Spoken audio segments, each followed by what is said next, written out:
Okay, here we go.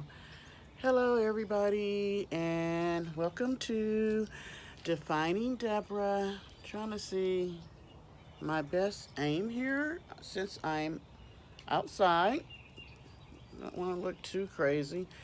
And it's early in the morning. I guess it's about 8:08.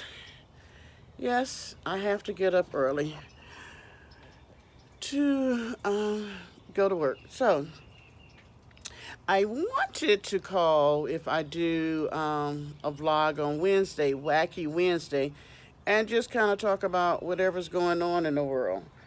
And there were two topics that I wanted to hit up. We had our primary on Saturday, and I did go and vote.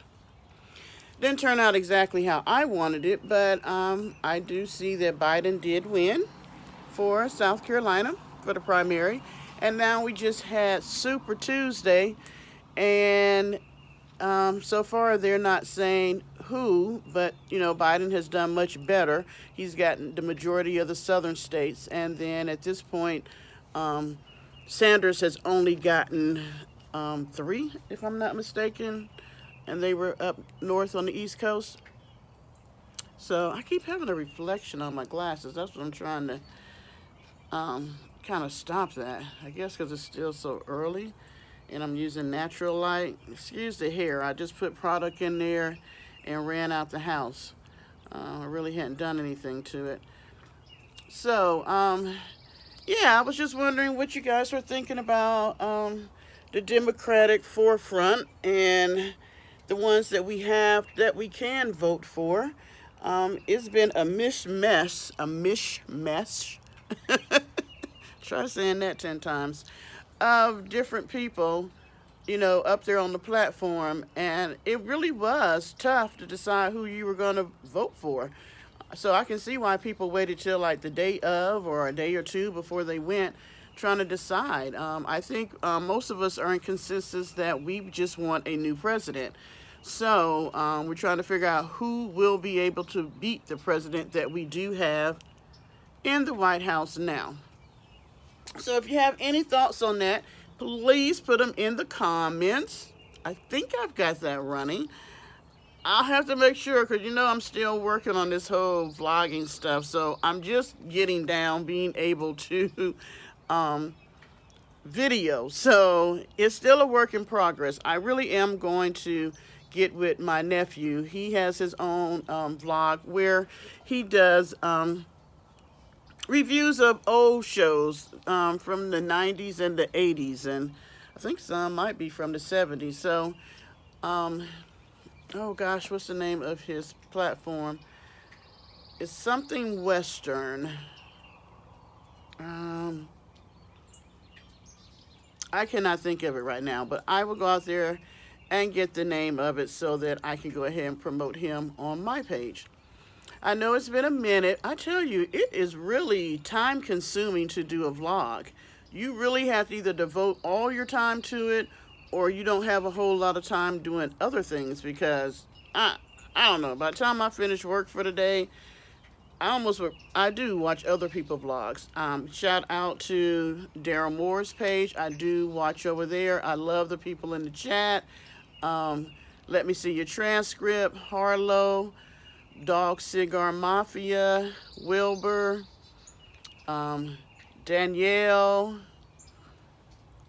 L. Manning. I'm trying to just think of some of the names that I see on a regular over there. If I forget you, it's not on purpose. I'm just older. So, yeah, but I love the conversation in the chat. So, whenever he's on, I'm going to be on his page looking at his live. Okay, so I there were a couple of things that I've seen lately since I started paying more attention to people in their vlogs. One is something that came up, and we had a chat about it about people on YouTube, vloggers, getting into beefs with each other to be able to promote their page and be able to get clicks and likes. Well, there's enough controversy that you could come up with in the world than arguing with each other. That I can promise you. So I guess my thing is this: I never want to get in a position where what I'm doing, regardless if it's doing it on YouTube, doing it in my life, talking to other people, where I have to promote a disagreement with you so that I can get the attention that I need. I think that if we are adults, we can all talk and be able to get our point across and our opinion across, assuming that the other person is adult acting too. And we don't have to lower our standards in the conversation, meaning, having to hit from the hip and call each other names and things like that. I just think that at this point, first of all, I think I'm too intelligent for me to have to sit here and either use cuss words all the time to have a conversation with you or to call you names to have a conversation with you. I truly believe that if you have something to say, I can listen to what you have to say, and then you in turn listen to what I have to say. And at the end of the day, we can agree to disagree. But, hey, tell me what you think on that. I just think that there's enough content and enough issues and topics that people do want to know about that there's plenty of room for people on YouTube. I mean, I've looked up things from how to potty train my Yorkie, how to get him to behave better. I've looked up songs, music from the 70s, 80s, 90s, today, news, what's going on in the news, different people. Looked up, watched some of the families that are on there with the twins and, just people just vlogging their regular life. Hairstyles, makeup. I'm just trying to think. Clothes, how to take clothes from a thrift store and make them into something else. How to sew. I mean, there's nothing that you want to know about. I mean, how to do a YouTube page. Money, as far as money matters, finances, stock. There's nothing that you want to know about that you can't find somebody doing on YouTube. And then if there's not somebody, then you can find that niche and you can do it, such as what I'm doing. I didn't really find a lot of pages out there showing older women in their natural state, I guess I could say. It was all about she doesn't look 50 or, how to make your body better at 50. Well, there's some of us who are going to look our age 50 and 50-ish, 60-ish, 70-ish, and we're okay with that. We've lived long enough that we know that this is just life. This body from the day we're born is going to be a body that is dying. You're born and then you're dying from then on. And so I don't expect to look like I looked in my 20s. That would be ridiculous. What I can say is I may not have the body of the 20-year-old, but I definitely have the intellect of a 50-year-old and the wisdom of a 50-year-old. And my self-esteem is somewhere that, oh my gosh, I can't even begin to tell you, because I wish I could go back and whisper in that 20-year-old's ear and tell her, hey, it's going to work out. Things are going to be different. And it's funny because I look back now at pictures of myself and see how immature, insecure, and all that I was. And I now look at myself as, gosh, you were so beautiful, but you had no clue that you were. And that was okay too, because I was 20-something and then 30-something. I became a parent, so it was learning how to be a mom and still navigate as a single parent mom and things like that. Into my 30s, I ended up getting married, so learning how to be a wife and having a blended family and all those things that come with it. Now I'm in my 50s and I'm divorced. So now it's, me learning how to be a single woman in her 50s, children being grown, starting another career, and actually I'm closer to my 60s than I am to the 50. So getting ready to go over into a whole nother decade and how I'm supposed to be. It's always amazing to me how I have younger people say, well, you shouldn't dress like that, Deborah, or you sure don't act like you're 50-something. I don't know how I'm supposed to act. This is my first time hanging out in this age bracket. So I don't know necessarily who gets to make up the rules about how you're supposed to dress, how you're supposed to wear your hair, how you're supposed to talk, and how you're supposed to act. I think with maturity, you change your behavior, your attitude, your dress and things of that nature. It's not that 50-year-olds don't like stilettos. It's just that some of us, hell, our knees can't take stilettos no more because we wore them so much in our 20s. So hence, can you see it? Uh, there we go. Tennis shoe footwear. Comfortable legging type pants. And then I just have on a t-shirt today. But my thing is, comfortability becomes an issue. It's not so much as I always wanted to walk around with skin tight jeans on. There are times that you still wear your skin tight jeans and you still put on a skirt or a dress over your knees and you still put on the high heel shoes and you still make yourself up to the nines. It may not be every day. I now don't feel the need that I need to put on makeup every time I walk out the house. And I've already told you that most of it melts off anyway. So right now I'm doing really darn good because we have not gotten to the hot season here in South Carolina. But once we do, oh my goodness, it's popping, kicking, and everything else when it gets to be hot. So, yeah, and saying all that, I just think that there's a lot that can be discussed on YouTube still that people have not really ventured over into.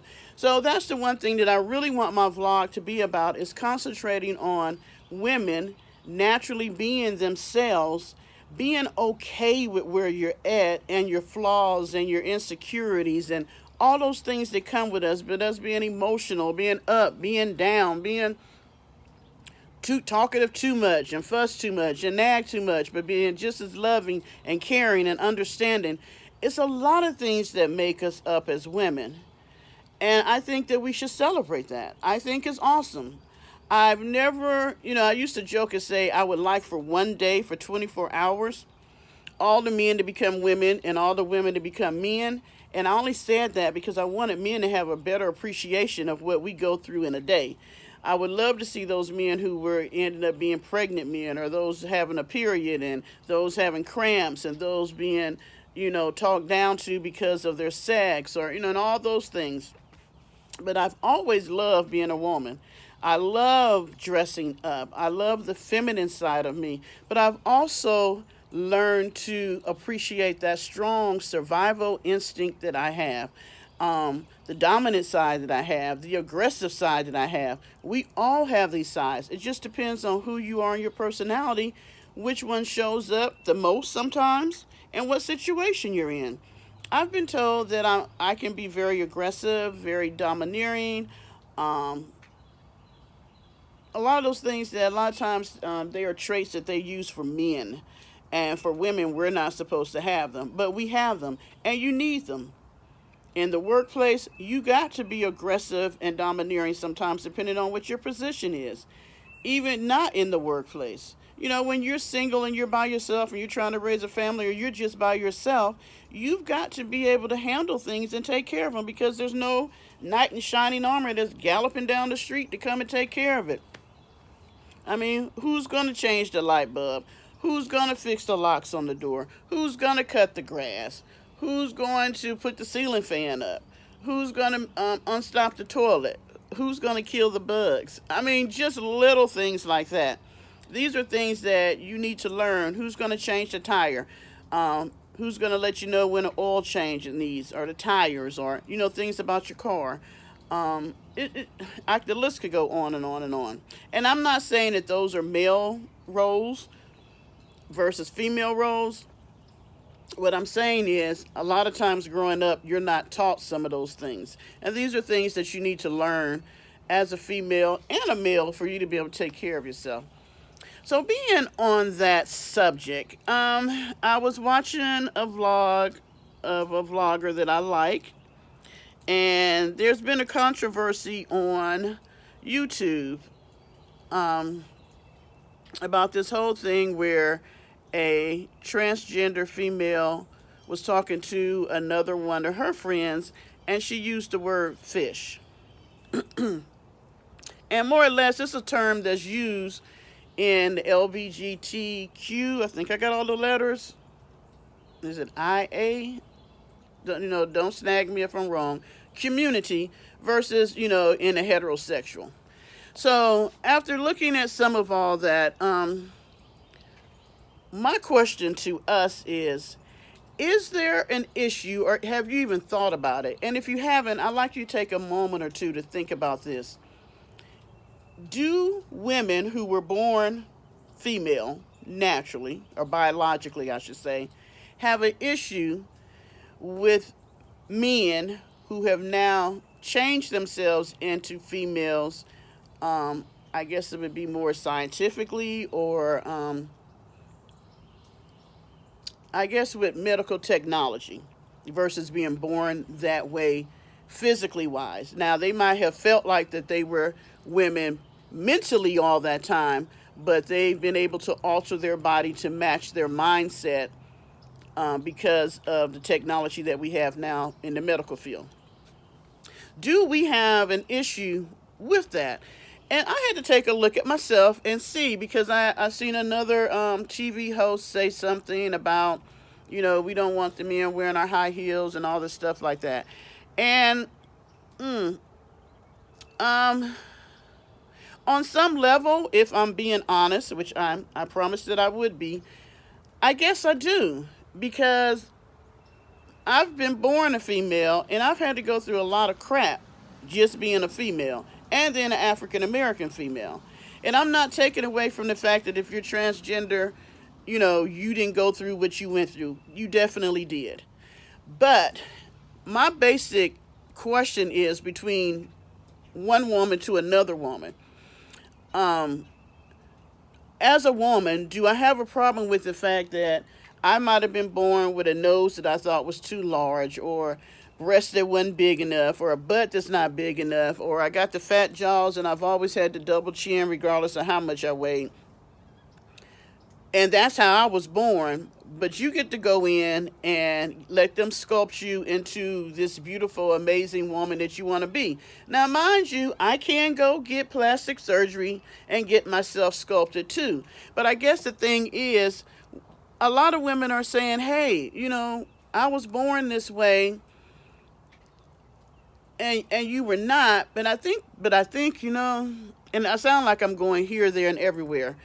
I'm thinking of this as I'm talking also. I think the bottom line is competition. Is a bit of competitiveness between both sets of women. Because now, you say, I've already had to compete against other females. And then, when it came out that a lot of men preferred, being with a man, you say, okay, now I got to compete against females and men. And then you throw in there, now I have to compete against men who are beautiful females. And I think it's beginning to say, maybe we as biological women are like now begin to be at the bottom of the totem pole. Do people even still want us as a natural woman? And I think it's a menagerie of all that. And I'm throwing a lot of things out there because I want you to think about it, because I think we need to have the conversation. I think these are things, as times is changing, society is changing. These are issues that are going to come up within the community, within society. And, we have a lot of conflicts and things going on. So you could say it doesn't bother you, but I guarantee it would bother you if your husband or your boyfriend or your partner or your significant other ended up and you were competing against a female. And the first thing you would say is, if you found out that this was once a male who's now transgender, you would have a problem with it.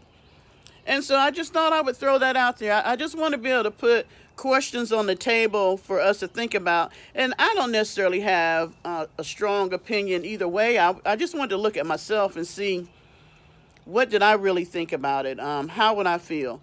I would feel hurt. I would think a little bit of being less than,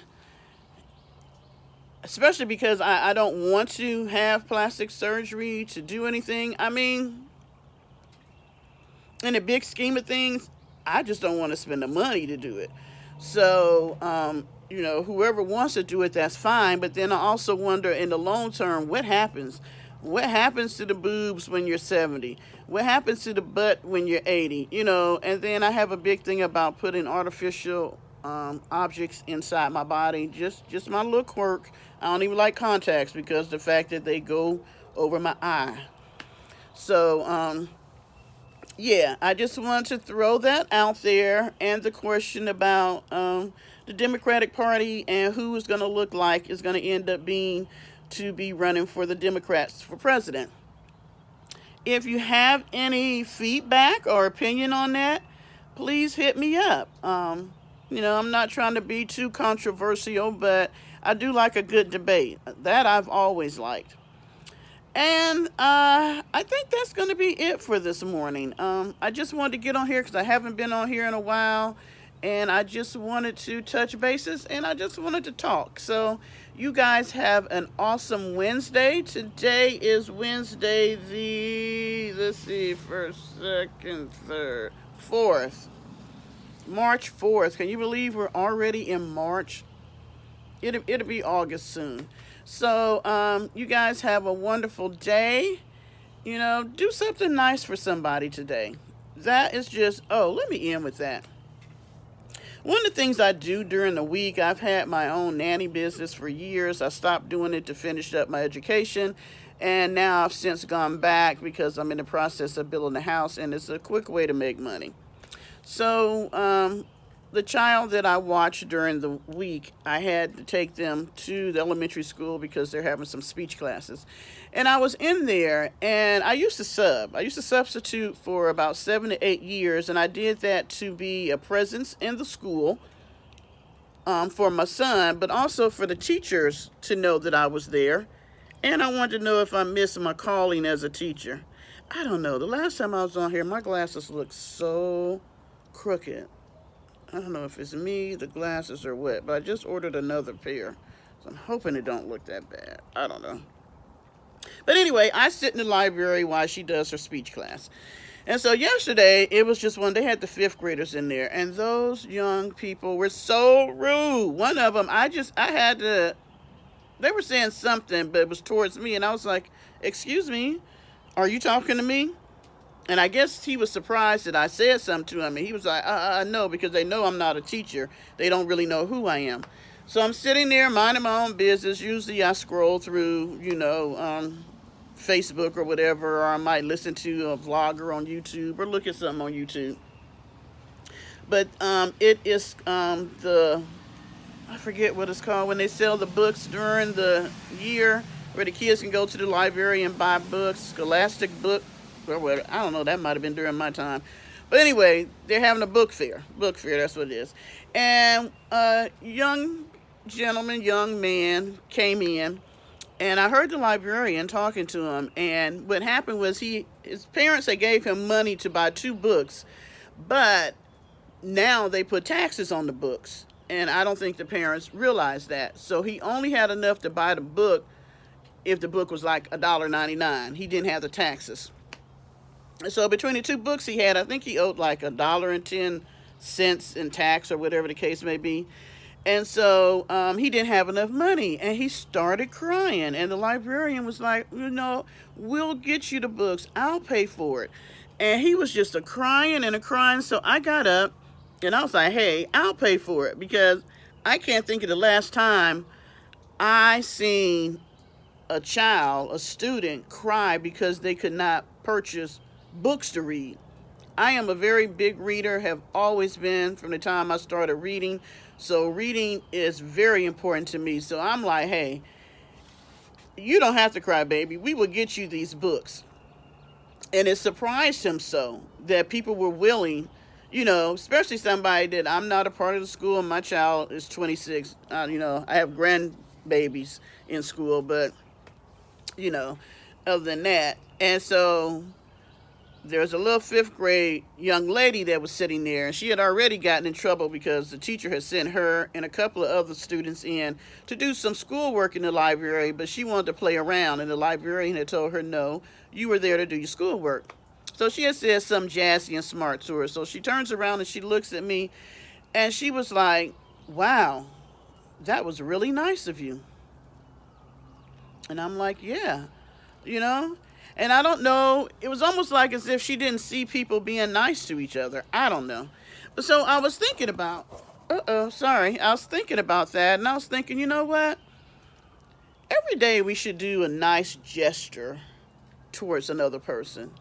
I had a friend that had posted something on Facebook about Lent, and they were saying instead of giving something up for 40 days, why don't you take something out of your house each day and then give it away at the end of the 40? Give it to Goodwill, Salvation Army, a charity, or whatever.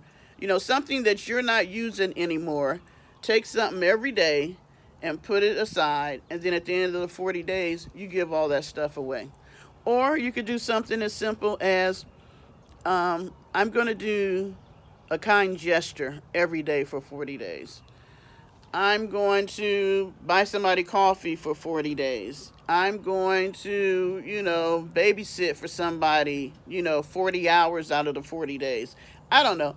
Just something that you're doing because you're giving up something. You're giving up you. You're giving up part of your selfishness to do something for others. So, we can always give up coffee, candy, and all that. But the funny thing is, they say that after 30 days, you can change a bad habit. But people do Lent every year for 40 days, and they pick that habit right back up as soon as the 40 days is up. So, really, what are you gaining out of your 40 days? What are you learning about what you're doing? I guess that made me have 3 questions today. All right, before I have a 4th question, let me just get off of here. Again, do something nice for somebody else. Share yourself with others, and just be kind out there in the world. There's a lot of crap out there that we all deal with. But you know what? You always have the opportunity to lift somebody else up by your actions, behaviors, and words. So, till the next time I talk to you, thank you guys for tuning in to Defining Deborah. And we'll continue to talk and find out exactly who the heck I am. And hopefully in the process, you'll find out more about yourself. You guys have an awesome day. Bye.